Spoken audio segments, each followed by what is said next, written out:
Okay, I'm going to come over and do CL next. Now, this is the hourly chart here, okay, and this is the low from the other week. If this is going to continue on up and we are already on the way to the 77 or higher area, then we need to see this now complete an impulse wave up for the wave one of that move. And we've got to push through this resistance zone. These retrace fibs here on the chart are based on the idea that we have an ending diagonal to the downside and that this is the 4 in that diagonal, and we are going to see a fifth down to new local lows below 64.43. That's the alternative count markings on the daily chart on the site. It needs to turn in this zone. Green line on the hourly chart is the invalidation of that idea. It's not my primary expectation that we are going to make that new low, but we're right at the point where we're going to find out. So therefore it is only prudent trading wise to consider it.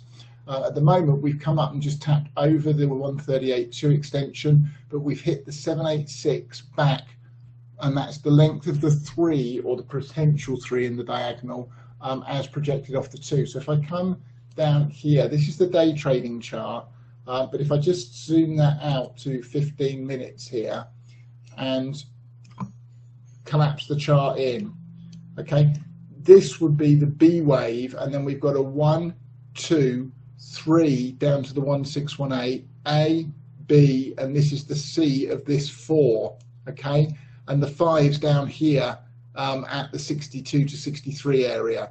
That's that diagonal count to the alt 4 lower before we start the move up, okay.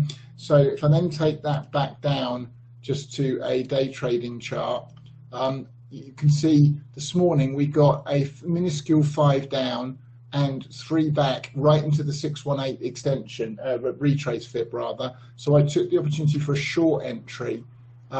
It might just end up being a scalp. I've taken half off when we came down and touched the blue line from above, and we've bounced off that as expected. We're right at the point now where this needs to turn back down and start to prove that it's going to go lower, or it's going to blow through all of these, and that impulse count as per the hourly chart is the operative count. And I'm kind of expecting and hoping, despite the fact I've got this short scalp in place, that it does that. Now, I can't lose money on the short because I've taken my half off and all the rest of it, but that's what I've got in CL this morning. So we're right at this inflection zone here, and whichever way it breaks is going to give us a clearer direction for trading. We did particularly well in CL yesterday, but what I want to point out is we were lucky, okay?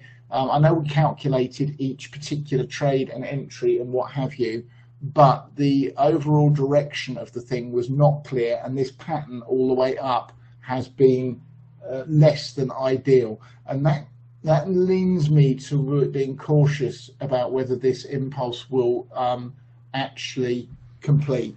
The structure of the first part of it is the thing that I have the most concern about. So, and you know, just point out that the luck was on our side yesterday in CL. It is to try and discourage you from trading unclear patterns with too much money. Okay. Okay. Natty gas.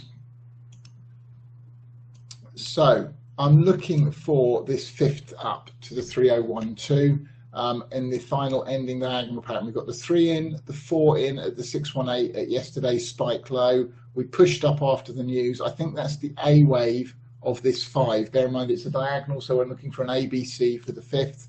A, B, C. We've come right down into that 618, into the target zone for the B wave again. It can come lower and then push up. So watch 29.46 below us if we take out this morning's low in Natty Gas, and then coming down, and let's look at it on the 4-hour chart. There it is, nice and simple in the 4-hour chart. So there's the 1 in down here. There's the A in 5 waves. There's a diagonal B, 1, 2, 3, 4, and this is the diagonal here in the pink labeling. 1, 2, 3, 4, A, B, C.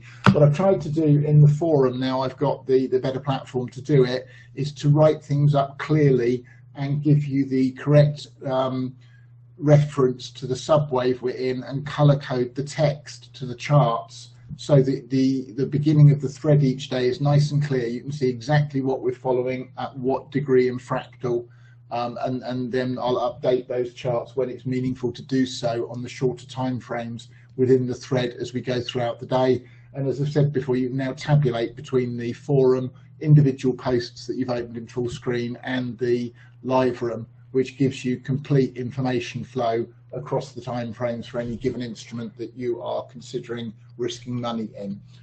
In terms of day trading at the moment, we're just, there's the blue line. I'd like to see it hold. So there's a long entry here if you want it. It's risky. You know, you're playing the C wave of a fifth in an ending diagonal near the top of the pattern. Personally, I'm going to be looking to wait for the hit up at 3012 and then go short using degas as has been the intention all along. And if we do go third down, which is what I'm anticipating, that degas trade is going to be exceptionally profitable.